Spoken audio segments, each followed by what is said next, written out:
here. Big day of your flight. I see you got the lens cap off, that's a good start. Yes, it's a very good start. Right then. Right. Let's do it.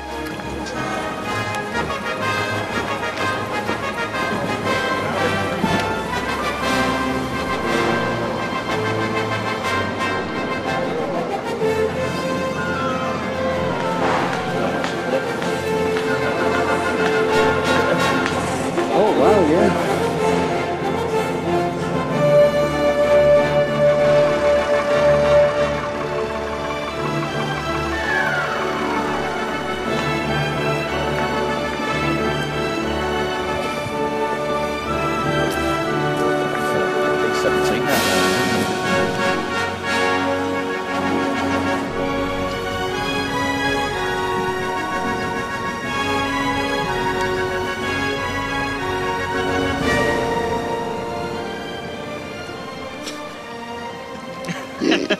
You're smiling now, you won't be in a minute when you get in that aeroplane. No, I'm keeping it together.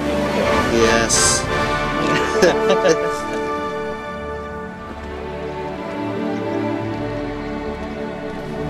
Oh, there's your hut.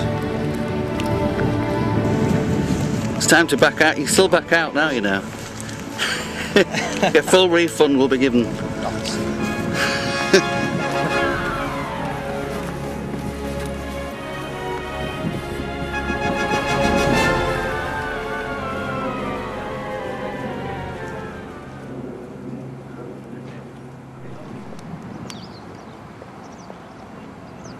Tell the audience what's happening.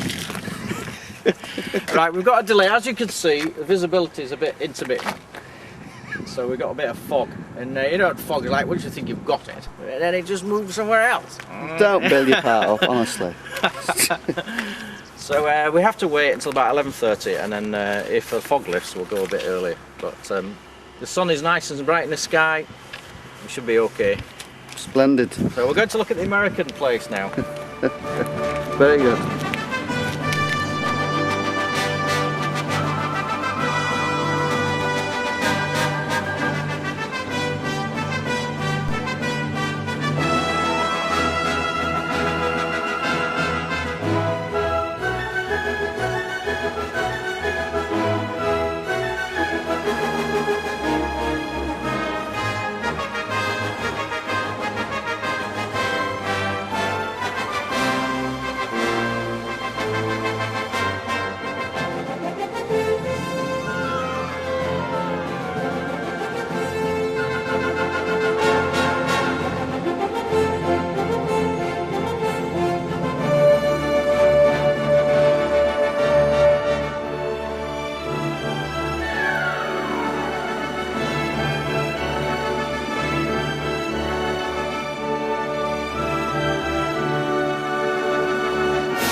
We've been given standby. We've got to standby now.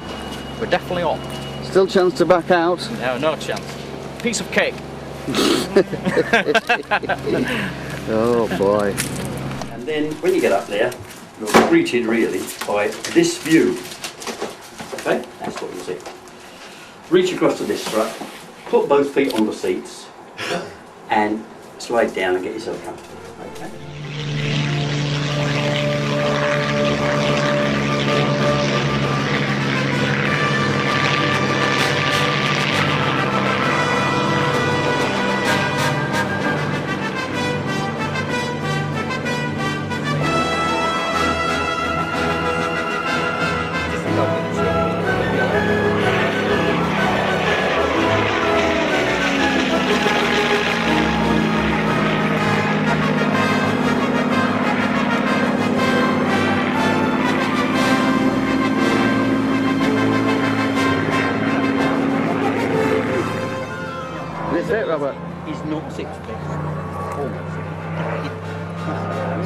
This is it.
Okay. Goggles over your eyes as well, that'll be brilliant. And we're just going to get it going. So it'll take a couple of minutes just to get started, okay? Right. Okay, Rob. You can hear me in the front there? Yes, I can hear you. Good. Nice and loud and clear. It's probably the last time. Once the engine gets running and airflow, the communications these aren't as good as an enclosed cockpit. That's one of the delights in a way, I suppose. No electrics apart from a battery to run the radio and the intercom, so Mark at the front there has to do the hard job of acting as a starter motor, so it's a hand swing. As you're probably basically aware of the instruments if you've flown in a Cessna, similar sort of stuff. We've got no flying instruments, which is why in these visibilities we don't, in these conditions we had this morning, we don't tend to fly. Yeah. But the airspeed is on the top left there, and that's in knots. So if you add a naught to what you see, that's what you're flying, 20, 40, 60 and so on. It's not a particularly fast aeroplane, so we airborne at about 40, 45 knots, Right. climbing at about 60 to 70 knots, and we'll probably stay roughly about there. A knot is basically a mile an hour, just a little bit faster. Altimeter, I think I've set it up to read 0 at the bottom there. Big needle is hundreds of feet, and the little, this fatter, wider one is 1,000 feet. We'll probably only go up to 1,000 feet anyway. Is it crappy behind me? Oscar Roger, Is it? copied, readability 5 star. We'll see how we go then. One mesh surely to line up for a circuit. I think it's, is it 20? Yep. Something like that. Yeah. Right, so we'll get Mark do his bits. You can hear the radio clattering in the background. Okay, Mark, pull it through. The mags are off, chocks are in, and the throttle. Throttle closed. Oh, hotel Oscar. But John, this caution traffic. So at the moment all he's doing is just moving the engine over just to induce fuel into the engine initially. Okay. Hotel Oscar. Blow some out as it's warm, so throttle wide, sir. Throttle wide. So this is just moving in the other direction, just to make sure there's not too much fuel in, just to, basically to mix it, basically mixes it up.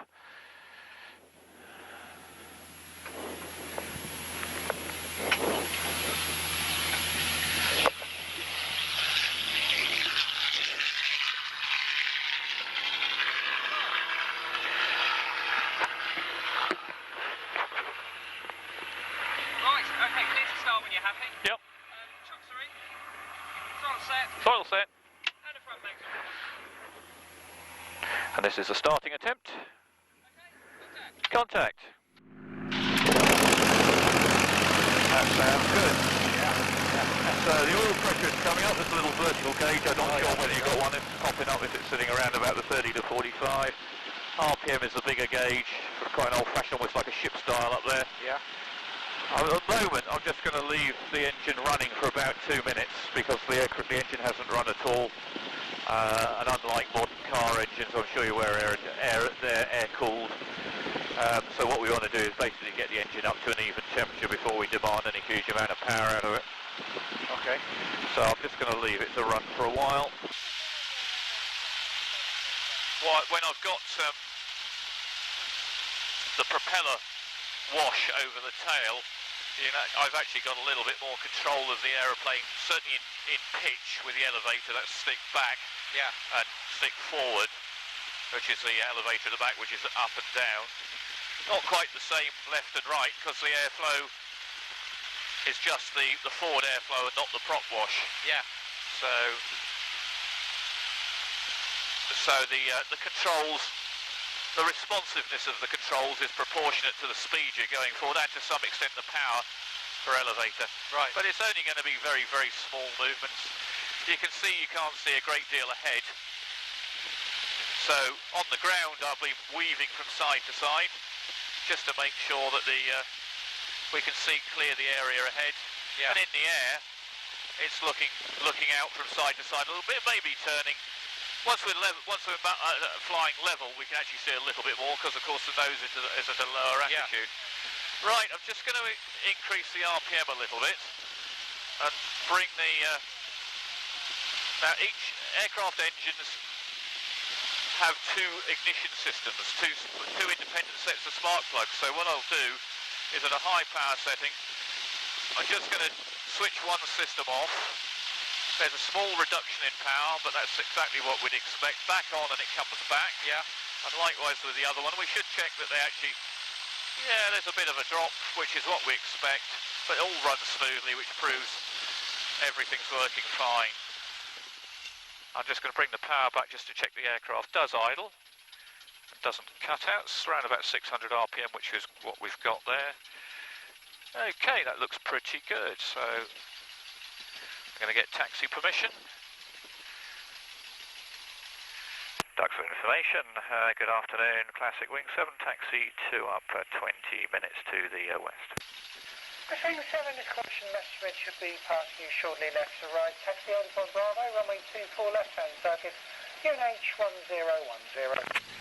So there we are, we've got the Messerschmitt coming around that way. We'll wait for him to go past. That's a nice view of him. And we'll get the chocks waved away. Mark will come and put them round in the back there.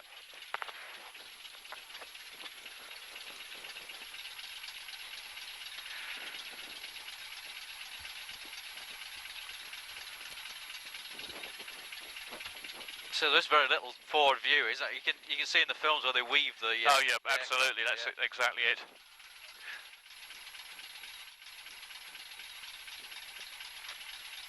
Right, Mark's just going to give me a little bit of an angle, just so holding the wingtip, because I've got indirect steering here.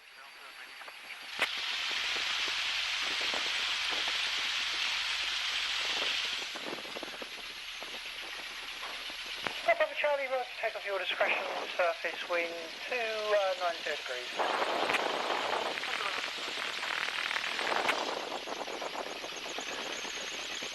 Always use Tiger Moth on grass because they've got no brakes, which adds to the difficulty, so you have to judge the rate that they're going to slow down. Obviously if we did it on concrete it would just run on. Yeah. And of course there's no wheel at the back, it's just a little skid, so it make a horrible noise. The steering is relatively indirect as well. I have got some authority out of the rudder if I've got power over it, if I've just got some air flow from the propeller. Yeah. And also that little tail skid does move with the rudder movement, which is say what I'm doing at the moment, just to steer it from side to side, just to check that we're clear. When we get to the takeoff, the first thing I do after the power's gone up is just to put the stick forward, which is almost the wrong way because stick forward is go down. That's to lift the tail off the ground. Right. And we run along on the main wheels until we get about 40 knots and the aircraft gets airborne almost all by itself with just perhaps a slight squeeze back on the stick. So I'm just going to do a couple of checks before we do anything else.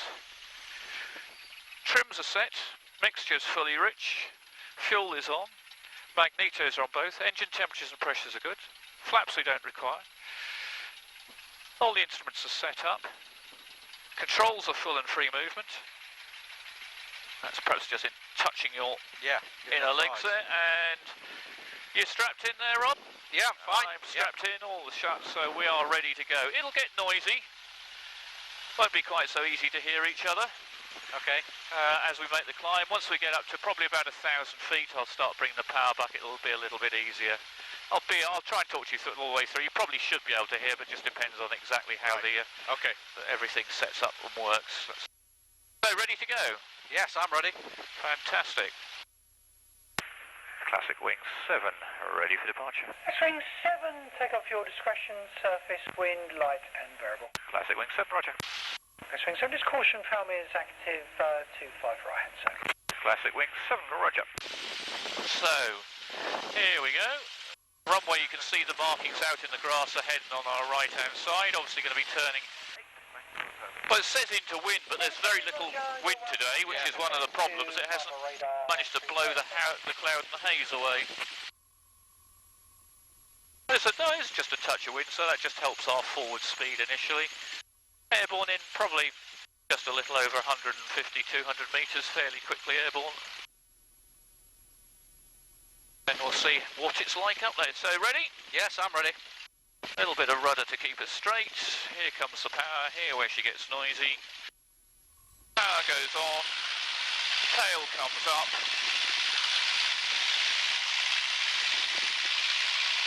And 40 knots. There we are. Airborne. Wow, that's gentle. Yeah.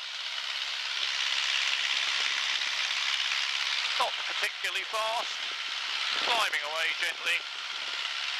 About 60 miles an hour.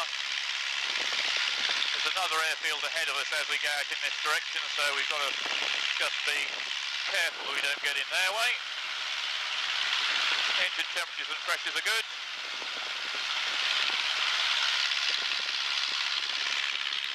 So, no air traffic control out here. I've got some information on that. The atmosphere is rolling up down there.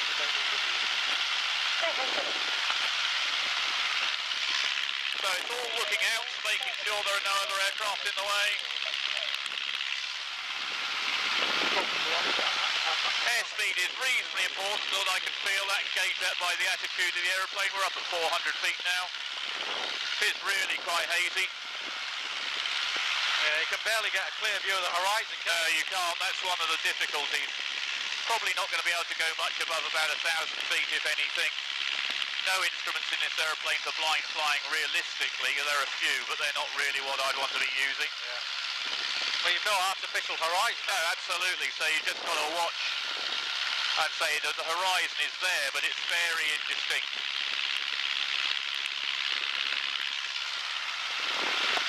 And of course, if there are other aircraft around, we're going to get less notice of them because we can't see ahead as well. Yeah. Climbing up through about 700 feet. And of course it's all about attitude, much very similar to in the Cessna. The wings level is fairly easily, if you can sort of imagine that horizon, wings level between, I'm just going to level off here because I'm slightly concerned that we're going to end up in low level cloud here. Yeah. There we are, 800 feet. So obviously, of course, if a wing goes down, pick the wing up by opposite stick, so stick to the right. If we don't put the stick back in the middle, we get right bank. Right. Got out because there's Falme, which is another airfield, and that's active at the moment, so but we're on the downwind side of it.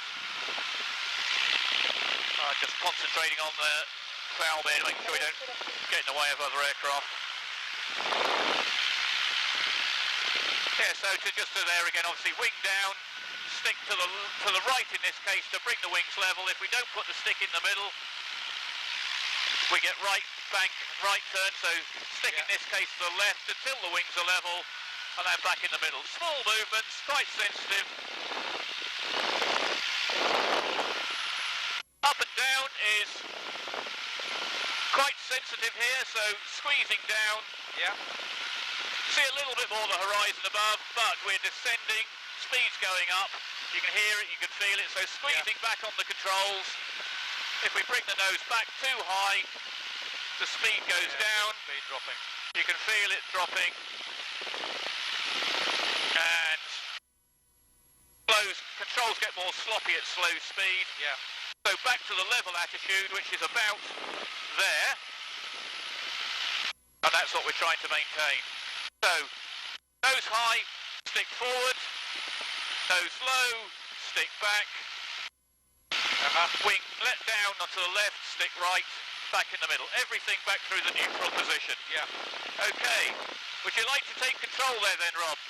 Yes, I'll give it a go. You have control. It's quite difficult to see what we're doing today, but Right. try and keep that attitude. Want to maintain. So squeeze back on the controls. Right. Squeeze back. So I have control. You have control. Just do anything left and right. No, yeah, just keep it straight for the moment. Okay. Yeah, it's very sensitive, isn't it? It is, isn't it? Feel we're turning a bit, actually. Yep. There we are. There we've got Royston. Feel we're turning to starboard. Yeah, because the wings are not quite level. Yeah. It's difficult to see where the level is. Yeah. Because there's not a distinct horizon. Oh, aircraft overhead going into foul there, so watching out for that. Try a gentle left turn. And Duxford Airfield Oscar is at Royston, and would like to now rejoin downwind for runway 24. Feel we're losing height. Circuit vehicle, I believe to the right, Tiger Moth traffic, shortly to roll, runway 24 Duxford. Otherwise, nothing known to flight report left hand downwind, runway 24 Duxford security 1006. This is quite difficult, It actually. is. It's difficult because you can't see where you're heading. That nose is a little bit high, so lower the nose slightly.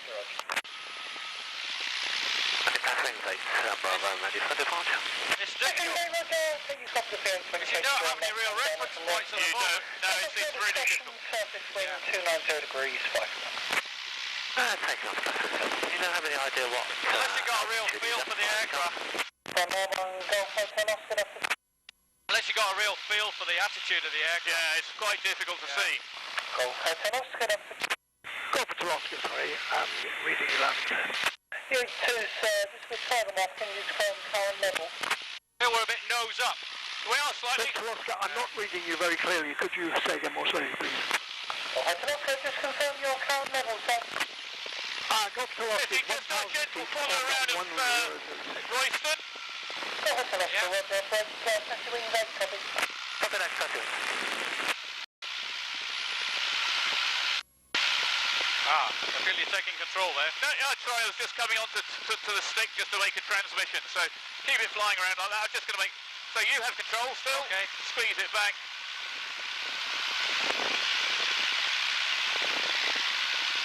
Classic wing 8 from classic wing 7. Go ahead, classic 8. Yeah, Royston, 500 feet. If you go up to about 800 feet, you're just nudging into cloud. Into sun visibility is about 3 Ks. I think I'm going to call this quits on this one. Yeah, I'm just looking at it, so I'm getting airborne and it's dropping down. It's dropping down from the east as well. Yeah. Roger. So there we go, nicely, there's a bit of Royston. 500 feet is about the lowest we're allowed to fly. Yeah. You've actually got a good pair of hands here, Robert. I wouldn't leave it in control of other people at this level and these conditions most of the time. In fact, it's quite handy because it means I can keep an eye on where we are and you can do the flying, which is really good. Yeah, well, that's great. But say, very, very difficult to see what's going on here. Yeah. So just a gentle turn off to the left, and if you could just do a gentle climb, because the ground starts to climb here by a couple of 100 feet, and it'll put us lower than we should be.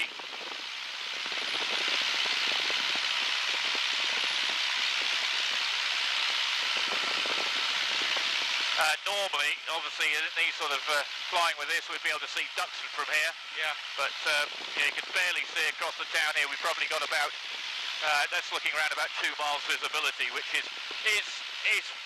legal, but it's not actually comfortable for doing what we're doing. Yeah. Especially with other aircraft around. I can see the ground rising. Yeah. Traffic 8, so you visual with the PS28 traffic. Yeah, I'm looking for him at the moment. Okay, if you just lower the nose slightly now, we've got behind there. The trouble is, it's very difficult. If you keep the turn going round, we've got to the left. Keep it going to the left. Traffic's up towards stay close and come back now. We've circuit to that. Just ring the date, Roger, we've had your visual and report left-hand bearing QFP 1006.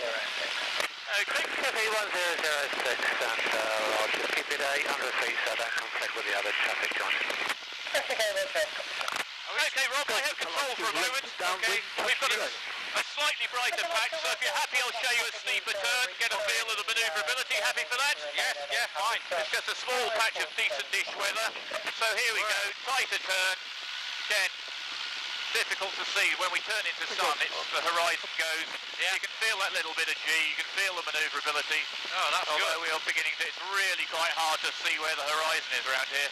Even with, I have to say, with my relatively high amount of time on aeroplanes, it's bloody difficult to see. But that gives you some idea of the manoeuvrability. There we go, and back round the other way. And that's probably about as exciting as we can get on a day like today. That's almost on the wingtip, isn't it? It is, it really does turn round really nice and tightly. Why is it downwind turning final contact with the traffic? Okay, rolling it back out. This is roughly heading off towards Duxford, so if you'd like to take control again, Rob, we'll head back towards Duxford, we'll join the circuit for a landing. Okay, we're about our 20 minutes done anyway. Okay, well, I have control. You have control. If you want to just give it a little bit of a manoeuvre left and right, that's fine as well. Lower the nose slightly. Lower the nose, push forward, push forward, push forward, push forward. Speed down to about 40 miles an hour, which is about as slow as this thing will fly. Yeah. Quite difficult to see the horizon, as I say. Bring the nose back a bit. There we are, put 1,000 feet.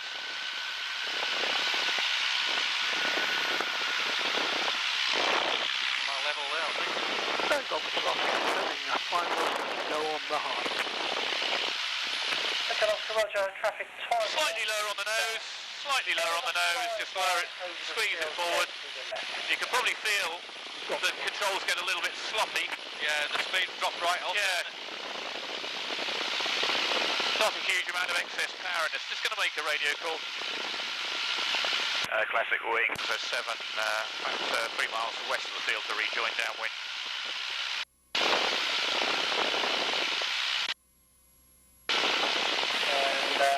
And report re-established left. Okay, so just slightly go down now. We'll start to descend, coming back into the airfield. Yeah, 060, if we can find out. There's the A505. Yeah, the airspeed indicator's quite a good sort of idea of your attitude, really. Well, it does sort of, yeah. If it starts to go down, you know the nose is too high. The trouble with that is it draws your eyes in. Yeah. So you're not looking out for other aircraft, and also it's reactive. So it only tells you after the event that it happens. Yeah. That's the problem. So normally you'd try and use by attitude, but obviously that is another gauge. Yeah, it's dropping off again now. Yep. So very difficult to see in these conditions. Classic wing was 8. Go ahead. Yeah, just to say, I'm just turning you close in downwind to land for signal. That's with me. Roger. That's information. Classic wing 7, 1.5 miles to the west, rejoin downwind. So Classic wing 7, Duxford, you calling? Classic wing 7, A firm, 1.5 miles west of the field to join downwind. Classic 7, fast transmission, both up driver. Just turning the intercom off at the moment. Duxford information, Classic wing 7, 1.5 miles west of the field, rejoining downwind. Classic wing 7, Roger, PS28, just airborne, runway 24 to go into the left-hand circuit. Report left-hand downwind, runway 24, Earthy 1006. 24 left, 1006, wing 7. Okay, back with you now. I have to turn. Company Moth, midpoint left-hand downwind. So reduce down to about 5. Off, Lower the nose and descend to about 500 feet. Turning downwind for touching go on the grass. Hang on, I've got another aircraft ahead. See you turning across the net this time.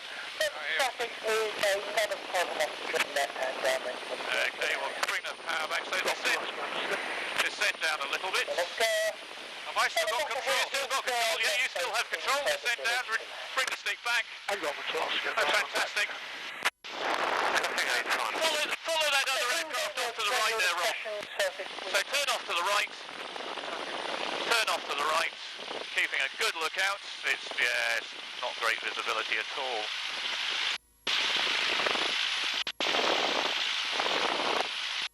Okay, fantastic. I have control. Okay. Now we're back in the circuit area. We'll just do a tight circuit inside that other aircraft. Beginning to lose sight of him. Get a nice view of Duxford as we go past. We'll remain inside him. Because he does a bigger circuit. Slightly less manoeuvrable aeroplane. As you notice, this is a fairly manoeuvrable aeroplane.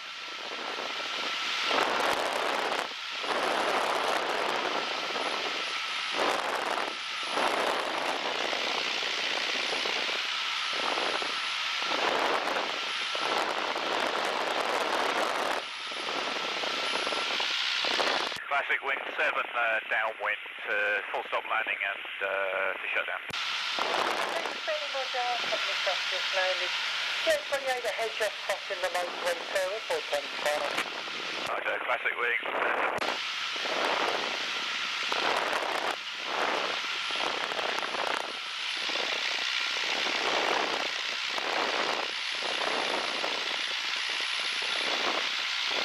And to the PA28, classic wing 7, the Tiger Moth behind you will be turning before the motorway inside. So the mix is fully rich, fuel content's good, harness design. The Golf to Oscar is turning finals, touch and go on the hard. Okay. Leave you possibly left face the okay.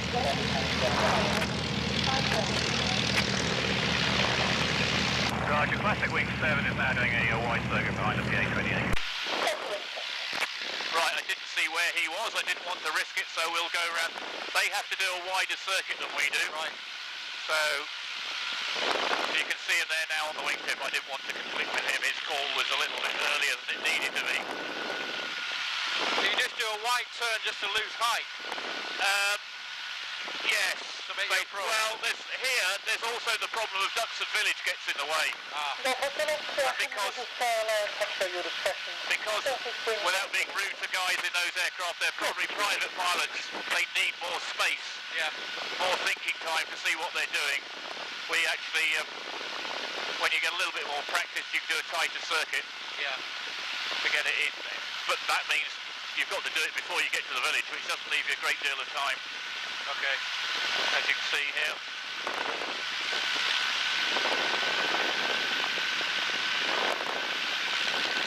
Yeah, it's not really isn't the greatest of days, unfortunately. No, it's been a fantastic experience, though. Yeah. Well, as a shame, you can do a little bit more with the aeroplane if you can see what's going on. Yeah. But there we go, round the corner. Classic wing 7, final grass to land. Wing 7, Roger, PA28 farming away. Touch and go, question, land your discretion, 280 degrees 6. Classic wing 8, Roger. So there we are, see the runway ahead of us. This is where it starts to get a little bit more difficult because we can't see ahead of us, which is why it's easier to do the tighter circuit, because downwind for a low-level circuit. We can continue a curving approach. A straight-in approach is more difficult. Okay, Roger, Tiger Moth becoming finals across the motorway. I suppose a concrete runway is quite a good reference, actually. It is, it helps here. You can see it fairly well, so just bringing the speed back, bringing it back to about 60 knots as we cross.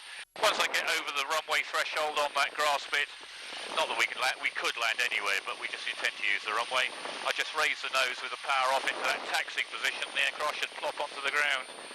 So see how good I am at it. There we are, just holding off, holding her off, holding her off. Oop, not very good. The answer. Just touch the main wheels first there. Go for Oscar turning finals, touch and go.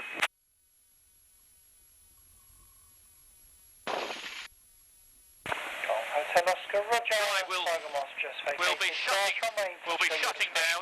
Okay. And then one of my colleagues will help you out the aeroplane. At my discretion.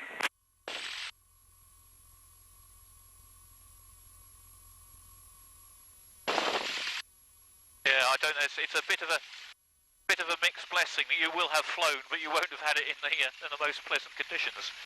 I'm pleased to have finally done it. Actually, No, boyhood dream. Good. Right. Oh, it's a nice experience, isn't it? Really Yeah, is. it's. I think I would have loved to have done this in the sort of 1930s or something. Yeah. To be perfect, I wouldn't have liked to have learned in this thing because it's quite difficult. I'd prefer to Cessna and then convert onto this afterwards. Okay, I'm just shutting the aircraft down. And Mark and I'll help you out.